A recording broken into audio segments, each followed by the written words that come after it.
Hi guys, Darkovika here. I just recorded this and went in to edit it, and the microphone wasn't on, so round two. I just wanted to do a vlog talking to you guys and chilling out, and decided to do it on top of some gameplay from Flower, which was made by that game company, which also did Journey, and which I did a little while ago. Which. And I wanted to just chill out for a hot second because obviously I didn't have any videos for this week. I found out the hard way that while I do love Hakuoki and 50-minute videos, even 2 of them a week has kind of burned me out. I have to, I don't have to, but I record these over the weekend because it's easier for me to be able to do it over the weekend. And normally, however, that means that I would do 3 Gleaner Heights. Well, no, I have to do 4 Gleaner Heights videos just because of the way that the game saves and the way that I was, editing or cutting the videos at 20 minutes ish, and then 2 50-minute Hakuoki videos. And the last time I did that, it just destroyed me. I was running low on energy and my throat was dying, and I was like, oh boy.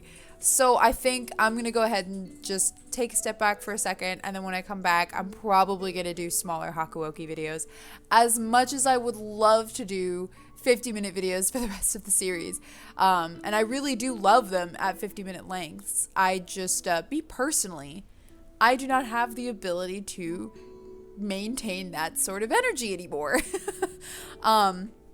Yeah, that's basically that on that front. I'm actually really enjoying doing those videos, even though Hakuoki definitely gets the lower view counts for most videos on my channel. But I love playing it. Like, it just makes me happy. It's goofy. It's not terribly serious. Well, I mean, the content in the game is serious, but, it's just a dating sim. And it's just funny. And Gleaner Heights is hysterical. Like, let's be honest, if Twin Peaks had a video game, it would literally be Gleaner Heights. And I love that. So I'm having a lot of fun. One of the things that I did realize for me as a creator is that one of the reasons I can't really typically finish things, I'm sure we've all noticed this, I have the worst problem with finishing series on my channel. I get very inspired to make content, and it eats away at me when I can't make that content. And so what happens is I get very antsy, very itchy, and then I just drop what I was doing before and I do the new thing because I was very inspired to do the new thing. Problem is that by the time I do the new thing, another thing has already started to inspire me. Excuse me. Starting to lose my throat throughout this video.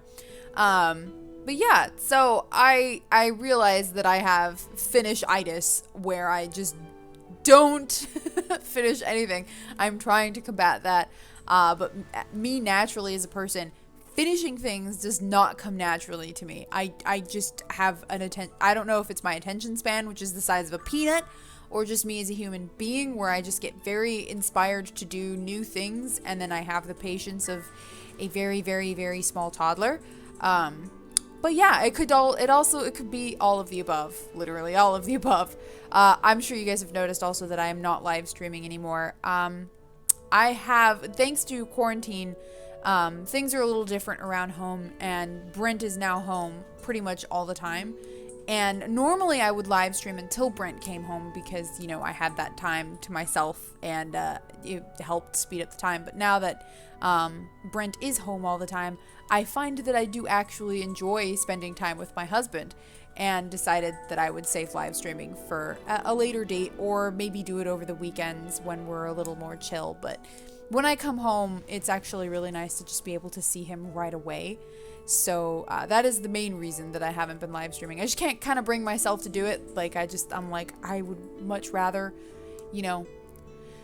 be around my husband. But that's just me as a human being, And I have also, me as a person, I have been changing a lot. And this is something that I've been thinking about. I have changed a lot of the things that used to mean a lot to me.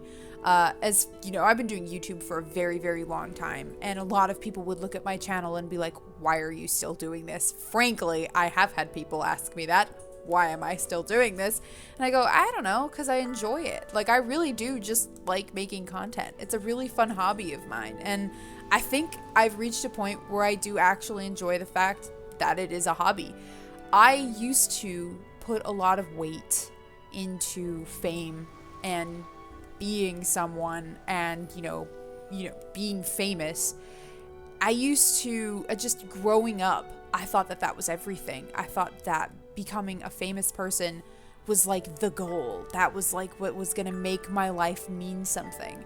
And now that I'm getting older, I'm starting to find less and less of that appealing. Because when one is famous, one simply does not have freedom anymore. It's just how it is. But also, it was never really, obviously I had very romanticized ideas about what it meant to be someone. But the fact that I was I was basing my personal worth off of the validation given to me by others, that sucks. That's not a good, healthy view, I think. I don't think that that's something that I'm glad that oh, thank you, Windows. I appreciate that. Windows just yelled at me to free up some space. Thank you. Yeah, I don't put a lot of weight in that anymore. And I'm starting to want to validate myself, have some validation for myself. I've been distancing myself from a lot of the internet because I've noticed that's sort of what the internet is now. And it just sort of feeds that old part of me, that just wants continuous validation from the internet, continuous validation from people that I look up to, continuous, just searching for some sort of validation. And I don't want that anymore. And that's basically what the internet is shouting into the void and expecting something back, sort of. I don't know if I can explain it properly, and I'm not too keen on it anymore now that I'm getting older. Like, I'm about to be 29. Like, I'm going to turn 29 literally this month, July. Like, it's less than a month away from me turning 29 years old. And I also was thinking about fame in terms of the fact that I want to have kids one day. And when one is famous, understandably, obviously, you have a lot of people watching you. And when you become famous, typically speaking, your children become famous because they're your kids. People care. People love you because you're famous. So they love your kids. And a large part of me kind of like suddenly ground to a halt and realized that if a lot of people were looking at me, then a lot of people would be looking at my children. And I was like, oh, wow, hot diggity. I don't want that. And this has seeped into a lot of my life, and it's kind of confused me as a human being because, like I said, I grew up putting a lot of stock into what people thought of me and wanting to be, loved by everyone, which frankly is impossible. Do not hold yourself to that expectation. It will not happen. It will never happen. It is impossible for everyone on this planet to love a person. There is not a single person in history that is loved by everyone. If there is, by all means, link me to them because I would love to read that. But there will be people that hate absolutely everyone, even sometimes just for the sake of hating them because everyone else loves them. And I've sort of started to go away from that, but I always used to put a lot of weight into that. And now that I'm starting to pull away from that, it's like, well, what do I put stock into? And it leaves me in very strange places sometimes. Actually, something that I haven't talked about on this channel, surprisingly, considering how much I've talked about it in the past, which is actually a pretty big, dead giveaway for how much internally I have been kind of changing and warring against myself. I actually completed my rough draft for my book. I've talked to you guys about it before, and I've talked a lot about, my insecurities about it and my struggles to finish a book. And I think the reason that I finally finished it at 100,000 words, by the way, it has 100,000 words, give or take, I think like 110,000. And it took me not very long to finally finish writing it, maybe a month, maybe 2 months total. And the reason is because I removed myself from the equation. I removed myself from the internet.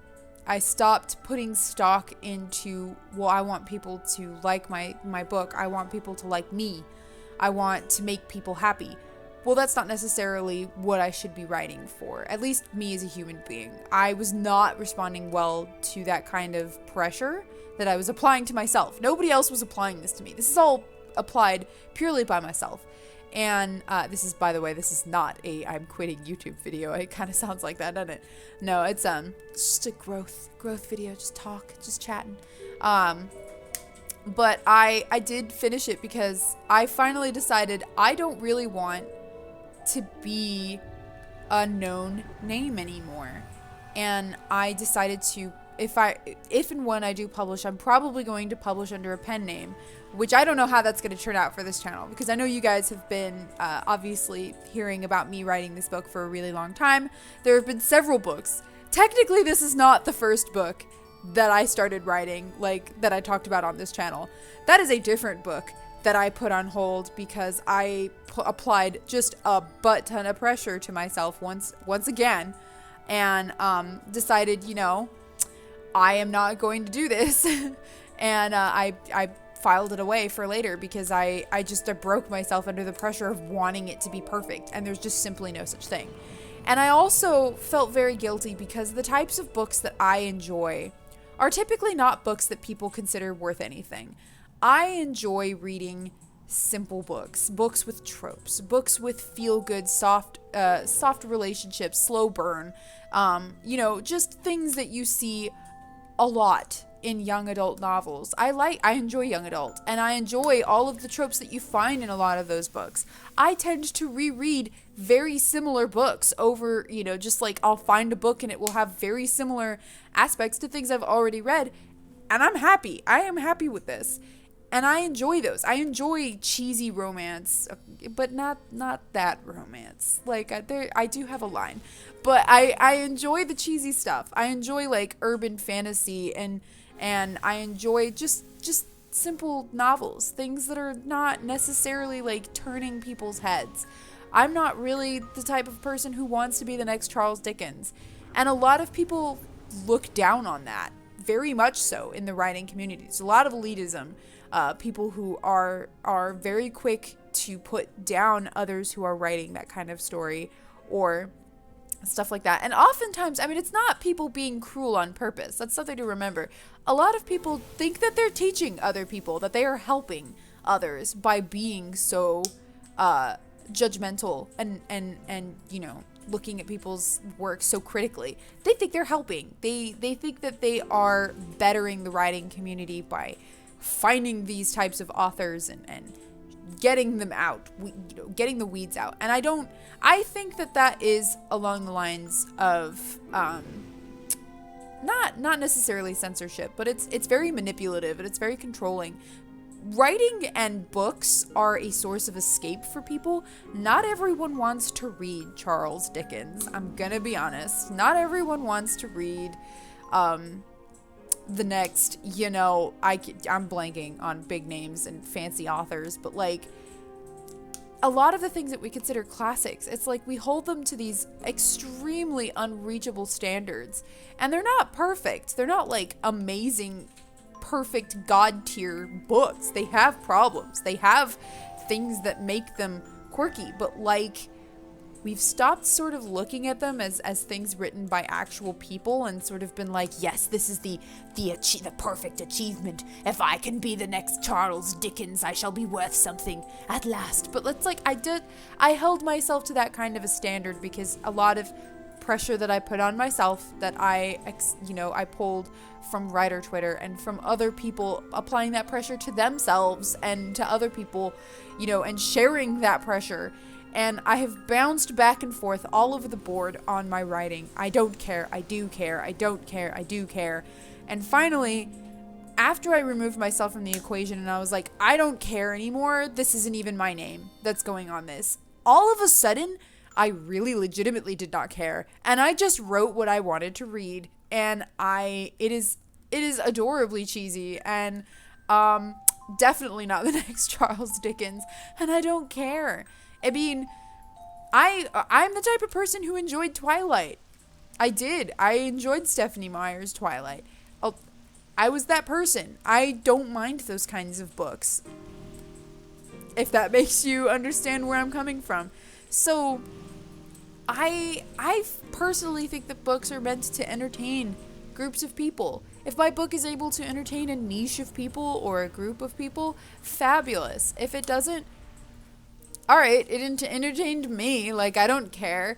And that's sort of the point that I'm reaching as I'm getting older. I'm starting to fall in line with that and sort of pick up on that and pull it into myself and realize that I really need to be living life for me and not for other people, and in just enjoying my life in general. And I'm never going to be someone, which is also just a really horrible way to word that. Like, wow, way to be so harsh on myself as a young child. You know, like, I'm never gonna be someone. I'm always gonna be nobody. Like, okay, thanks, past Monica, for giving me that kind of trauma and anxiety. I think a lot of my anxiety has come from that pressure that I've put on myself, that I have just sort of, I need to be perfect. I need to be anything but human. I need to be anything but myself. Like, if I was only this, I would be better. And I am starting to get over that. I'm not perfect. A large part of me is still like, well, I could be having more views. I could be having more comments. I could be having more. And then I'm like, oh my God, stop. Like, we don't even want that. So there's a lot of internal conflict going on inside. But yeah, I am really excited and really happy about the fact that I finally finished my rough draft. I finished something. That was such a... 2020 has been so garbage all around. There's been so many horrible things. So many sad, unnecessary deaths, and yet really amazing movements, and yet also the big C, the big Q, the big quarantine. But at the same time, like, I finally finished something. So, me personally, I have, like, a really great thing that I did this year. I finished my rough draft. I feel really accomplished about that. I feel really garbage about everything else that's going on in the world, but you know, sometimes you can't have everything. And I know that there has been a lot going on recently also, and I haven't really addressed any of it, and I just felt that making videos about it when I did not have a platform for change and I did not have an opportunity to actually do anything, it felt disingenuous. And anytime I tried, it didn't come out right. It didn't feel right. It didn't feel real. It didn't feel like something that people needed. And so I just stayed quiet, and I gave, I don't know if this was the right thing to do. This was just something that I realized that I didn't have. I don't know, it felt disingenuous. It didn't feel right. It felt like making content about it was just, like, there's a difference between using your platform for change and then making content just so that you can ride the wave and earn something. There's a word I'm looking for, and I'm blanking. Earning something off of it. You're taking advantage of the situation. And I didn't want that. And so in the end, I decided to just pull back a little bit and really just, I don't know. I don't know what the right thing to have done about it was, but in the end, I could not figure out the right thing to do. And so instead of just speaking into the void for the sake of speaking, I waited to see if I could figure out the right thing to do. And I did donate to a few charities on my own, but other than that, that was, again, that was just how I felt, and I couldn't get around it, and because that feeling was inside me, it just made it worse. So I don't know if you know what I'm talking about, like when you have that feeling and then you're like, oh no, and then you're like psyching yourself out. So yeah, that's where that is, because I just felt like I would tell you guys why I was quiet on the matter. But in case it needs to be said, obviously Black Lives Matter, and the things that happened were horrible, and there you go. Anything more still, again, feels disingenuous, but there you go. Anyways, I appreciate you guys very, very much for watching this, and I will see you all in the next video. I hope you guys don't mind this, and I'm sorry that the videos, I'm going to have to shorten things and also take a teeny tiny break because I burned myself out on Hakuoki. But I will see you guys next time. Thank you so much for watching, and I hope you all are staying safe, and I hope you all are taking care of yourselves and treating this quarantine very, very seriously because, of course, it is still quite dangerous. Nothing has changed. The world is still very, very scary. Be safe. I love you guys. Take care.